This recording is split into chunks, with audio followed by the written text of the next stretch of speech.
বিএনপিতে চাপাকান্না চলছে এবং বিএনপির যারা ত্যাগী নেতাকর্মী রয়েছেন তাদের সবার মধ্যে প্রচণ্ড হতাশা। কারো মুখে হাসি নেই, কণ্ঠে শব্দ নেই। তারা ফিসফিস করে একে অপরের সঙ্গে আলাপ আলোচনা করছে।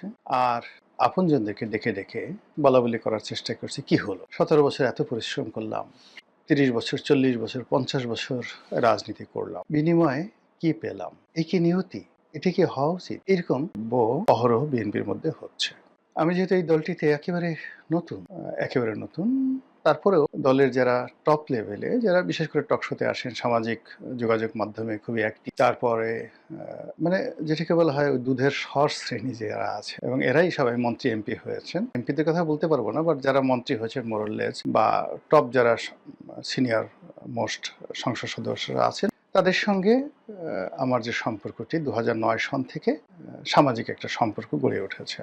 আর বিশ্ববিদ্যালয়ে ছাত্র রাজনীতির কারণে বিএনপির যে সকল রাজনীতি, যারা মূলত ৮০-র দশকে বিএনপির যে নিউক্লিয়াসটি তৈরি হয়েছে ছাত্র রাজনীতির, সেটা সেই ৮০-র দশকে। এখন এখানে নিরু বলেন, মানে আমি নিরু ভাই বলি সবাইকে, যেহেতু এখানে কন্টেন্ট তৈরি করছে, এজন্য সব ভাইয়ের নামে না বলে জাস্ট, যেমন নিরু, অভি, নিরু, বাবলু, আমান, খোকন, ফজলুল হক, মিলন, নাজিমুদ্দিন আলম, মানে যাদেরকেই বলেন না কেন, তাদের সবার সঙ্গেই ওই আমলে যে সম্পর্কটা হয়েছে ছাত্র জীবনে, ওটা এখনো পর্যন্ত অব্যাহত আছে।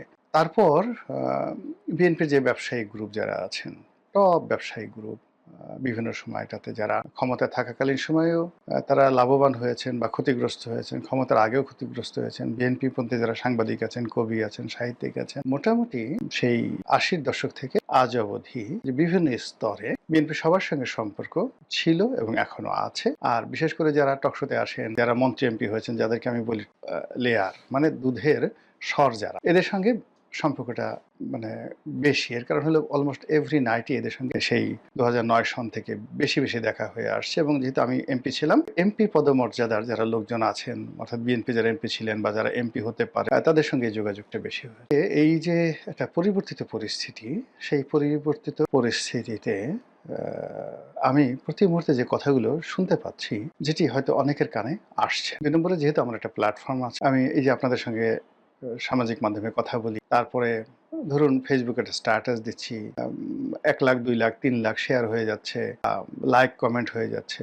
একটা ফেসবুক পোস্ট কখনো কখনো এই ২ কোটি, ২.৫ কোটি বার দেখা হয়ে যাচ্ছে। তো যার কারণে হয় কি, মানুষজন বলে, অনেক বড় বড় মিডিয়া হাউস বলেন, অনেক বড় বড় সাংবাদিক বলেন, তারাও দেখা গেল যে একটু বলে যে ঠিক আছে, রনি সাহেবকে যদি কথাটা বলি আর সে যদি তার সোশ্যাল মিডিয়াতে এই কথাগুলো তুলে ধরে, তাহলে তাদের জন্য ভালো হবে। বিকজ দেখা গেল যে আপনি প্রথম আলোর কথাই চিন্তা করেন, প্রথম আলোর সার্কুলেশন, আমি সবচেয়ে বাংলাদেশের মানে যাকে বলা হয় এই গত কয়েক বছরে একেবারে টপ চার্টে যে পত্রিকাগুলো ছিল, তার মধ্যে বাংলাদেশ প্রতিদিন ১ নম্বর। বাংলাদেশ প্রতিদিনে সেই আমি ২০০৯ সন থেকে লিখছি। তারপরে এখন কালের কণ্ঠে লিখছি, প্রতি বুধবারে লিখছি কালের কণ্ঠ। এখন সার্কুলেশনের দিক থেকে বাংলাদেশ প্রতিদিনের পরে প্রথম আলোর পরে যে মানে পত্রিকাগুলো আছে, এগুলো মোটামুটি একই আছে, যেমন যুগান্তর, কালের কণ্ঠ, সমকাল, তাদের ৫,০০০ ১০,০০০ ডিফারেন্স। তো সেই কিন্তু ইনফ্লুয়েন্সের দিক থেকে কালের কণ্ঠর ইনফ্লুয়েন্স বেশি। কালের কণ্ঠের নিউজের কারণে সেই গত কয়েক বছরে সারা বাংলাদেশে অনেক তোলপাড় হয়েছে। বেনজির সাহেবের চাকরি গেল,